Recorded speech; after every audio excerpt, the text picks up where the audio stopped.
This notion of unilateral recognition of a Palestinian state, some suggest here it would be seen as a prize to October 7th. And that it certainly would, but this is self-inflicted, because this threat, if it even exists, because remember, the United States denies that their policy is to pursue unilateral recognition of a Palestinian state. But to the extent that this threat is implied, that it might exist around the corner, that Israel even has to deal with the very possibility, that is because the government has rejected any notion of engaging the United States, Blinken and Biden, on the grand design, the Megadeal that they are trying to pull together. And this is truly, truly reckless. Viewers should know just what the facts are. What is being discussed here is a grand design whereby Israel would get peace with Saudi Arabia. Blinken believes peace with other Arab countries as well. They would all engage in a massive aid package to help rebuild Palestine and rebuild Gaza, which would, to a degree, pacify the Palestinians, which is something Israel should be asking for. There would be tremendous regional consensus that as part of this, Hamas needs to be removed from Gaza. That is Israel's supposedly primary goal, and it would then become everyone's problem, not just Israel's problem. It would weaken Iran and its proxies all around the region. It would strengthen the Sunni U.S. military alliance with Israel on the periphery of it. It is basically something approaching the dream of the ages. And what would Israel have to do? It would have to agree to stop playing around and understand that its least bad option in a day after Hamas in Gaza is some version of the Palestinian Authority being restored. The very thing Israel's been demanding for 17 years.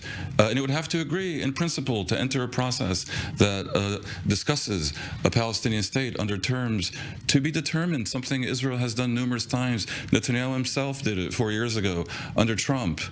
Why doesn't he grab this pretty good deal that would accelerate an end to the war, and that if Hamas didn't comply with, would give Israel a lot of rope to continue the war, because he fears the right wing would bring him down. And not just Israel in this respect, because Egypt is worried, definitely worried, ready and worried and ready. A Rafah campaign might not be prevented, but Hamas staying in power must be prevented. These are the voices we're hearing from Cairo today. It's very, very, very promising. Look, I have been criticizing the Arabs on your show for months, saying they should be more transparent about what I know is their own desire to see Hamas gone from Gaza. What I know is their own understanding that this is for the good of the region and that this is standing in the way of a peace deal between Israel and the Palestinians. This is what Hamas has been doing for 30 years, trying to prevent a partition and a peace deal. I know the Arabs understand this, and yet they've been weirdly absent in a discourse. Well, now we see finally, perhaps because of the pressure they feel because of their fear of a Palestinian exodus after a Rafah operation, we see them saying things more clearly. This statement from Shukri is very important. It aligns with statements from Qatar also, to the effect that an end to the war need not be a condition for a hostage deal. And also Mahmoud Abbas's statement last week, basically, again, calling for Hamas to speed up the hostage negotiations. Yeah. All these are essentially an outstretched hand, and I repeat that Israel rejects this outstretched hand, not just of the Arabs, but of the Americans. In an election year, badly straining relations with the Americans is truly astounding. It means that Israel is left alone to fight Hamas and Hezbollah. It means that it will face increasing international pressure. That will end eventually, potentially, in an arms embargo. It's creating a lot of distance between Israel and the U.S., the very reason why Netanyahu felt the need to essentially force through an anti-U.S. decision at his cabinet today. I have to say, in total, and I'm being measured here, the reckless decision to reject all this in order to prevent a schism with the far right by Netanyahu is a crime against Zionism. The reality on the ground can be told in opposing fashions to an extent. Absolutely. You can look at most things two different ways, but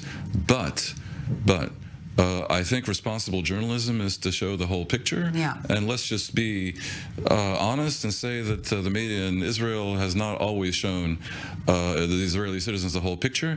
It is a challenge of journalism and of media, because you're a business on one hand, you want to show people what they want to see. On the other hand, you're also a public good with a certain responsibility. It's a challenge. I wouldn't say on that. And I24 is, of course, the exception. Yeah, Clear. You yourself are always the exception, of course, on any topic. And before we need to wrap up our conversation, maybe we can have a brief